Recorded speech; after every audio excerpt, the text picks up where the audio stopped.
Hello বন্ধুরা, চলেছি বন্ধুর বাড়ি নিমন্ত্রণে। আজকে আমাকে কেমন লাগছে বলুন তো। এখানে দেখুন আর্যবাবু চলে এসেছে গাড়ি নিয়ে আমাদের নিয়ে যেতে। অবশেষে আমরা সবাই মিলে রওনা দিলাম। গাড়ির মধ্যে এই যে চুমকি, ওর গাড়িতেই আমরা যাচ্ছি। আর এই বন্ধু যোগমায়া, ওর সঙ্গে খুবই গল্প হচ্ছে। সামনে দেখুন অসীম বসে আছে, চুমকির হাজব্যান্ড। আর এই যে আর্য স্টিয়ারিং হাতে, চুমকির ছেলে, পেছনে আমিও আছি। পৌঁছে গেছি বান্ধবী মৌসুমীর বাড়ি।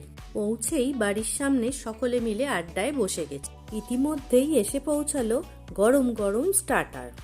তারপর মৌসুমী আমাদের ওর সুন্দর বাড়ি ঘুরিয়ে ফিরিয়ে দেখাতে লাগলো। আর সামনে এই বাগানটা নানা রকম ফুল ফল দিয়ে ভর্তি। এই যে দেখুন কি সুন্দর সুন্দর ফুল হয়ে রয়েছে। আর এখানে দেখুন বেগুনও হয়েছে কি সুন্দর। সব আমাদের ঘুরিয়ে দেখাল। মধ্যাহ্নভোজে ছিল গরম গরম ভাত, মাটন, বেগুন ভাজা, মিক্সড ফ্রাইড রাইস আর পাবদা মাছের ঝাল। আমাদের খাওয়া তো আগেই হয়ে গেছে। এখন আমাদের কর্তারা মাটন আর পাবদা মাছ দিয়ে জমিয়ে খেতে শুরু করেছে।